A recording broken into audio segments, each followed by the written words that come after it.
warahmatullahi wabarakatuh. Perkenalkan, nama saya Matagram Senjani. Di sini saya akan menjelaskan tentang mata kuliah apa saja yang saya dapatkan dari mata kuliah kemarin. Kebetulan kemarin adalah hari terakhir kami menjelaskan materi. Ya, kemarin kami membahas tentang penelitian komunikasi politik yang dibahas oleh kelompok terakhir, kelompok 5. Nah, mereka membahas pengertian komunikasi politik. Pengertian komunikasi politik adalah komunikasi yang diarahkan kepada pencapaian suatu pengaruh, sehingga masalah yang dibahas oleh kegiatan komunikasi ini dapat mengikat semua warganya dengan sanksi yang ditentukan bersama melalui lembaga politik. Lalu menurut Susanto, komunikasi politik adalah komunikasi politik yang diarahkan pada pencapaian suatu pengaruh, sehingga masalah yang dibahas oleh jenis kegiatan komunikasi dapat mengingat semua warganya melalui sanksi yang ditentukan bersama oleh lembaga politik. Lalu ada sejarah penelitian komunikasi politik itu, yang pertama itu awal mula pasca Perang Dunia Pertama. Pada pasca Dunia Pertama, komunikasi politik ini belum dikenal istilah komunikasi politik. Lalu yang kedua, riset banyak dilakukan untuk kepentingan perang, dianggap sebagai bagian dari ilmu politik.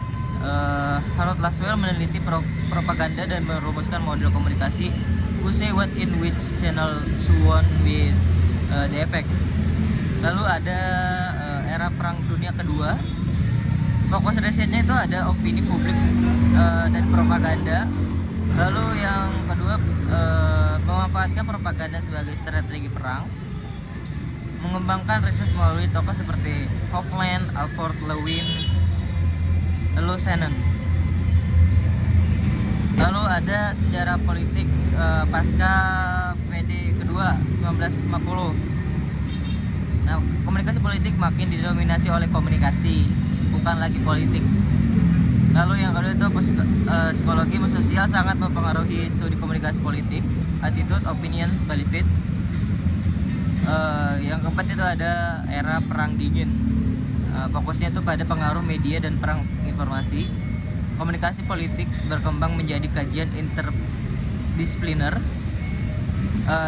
Dominasi AS, Amerika Selatan, dalam media internasional. Lalu yang terakhir, yang kelima itu ada pasca Perang Dingin, demokratisasi. Komunikasi politik laris sebagai alat kampanye dan pencitraan. Lalu muncul subjek kajian politik marketing. Lalu fokus tetap pada efek media. Yang di Indonesia itu ada yang pertama itu ada era Soekarno. Dominannya pada praktik pencitraan. Lalu ada era Soeharto, komunikasi politik terkontrol, media itu dibatasi. Yang ketiga era Reformasi pasca 1998, membuka ruang kebebasan berpendapat. Lalu ada teori komunikasi politik. Yang pertama itu ada komunikasi jarum hipodermik, yaitu mengasumsikan bahwa media memiliki kekuatan yang sangat terperkasa dan komunikan dianggap pasif atau tidak tahu apa-apa. Teori ini mengasumsikan bahwa seorang komunikator dapat menembakkan peluru komunikasi yang begitu aja kepada halayak yang tidak berdaya. Ada teori kedua, yaitu teori media kritis. Teori ini melihat bahwa media tidak lepas kepentingan, terutama syarat kepentingan kaum pemilik modal. Yang ketiga itu teori informasi dan nonverbal yang dikembangkan oleh Aubrey Fisher. Menurutnya teori informasi dan teori komunikasi politik sebagai salah satu pengelompokan peristiwa-peristiwa dengan fungsi dan tujuan tertentu untuk menghilangkannya ke suatu ketidakpastian. Lalu ada teori halayak kepala batu. Halayak batu itu dikembangkan oleh pakar psikologi Raymond Bower, yang diamalkan atau diaplikasikan oleh ahli-ahli retorika pada zaman Yunani dan Romawi 2000 tahun yang lalu. Lalu ada teori empati dan hemofili. Empati bisa disebutkan bahwa empati adalah kemampuan menempatkan diri pada situasi dan kondisi orang lain.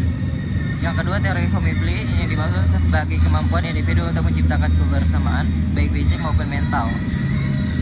Ada metodenya, metode yang sudah sangat sering dibahas, lalu dibahas.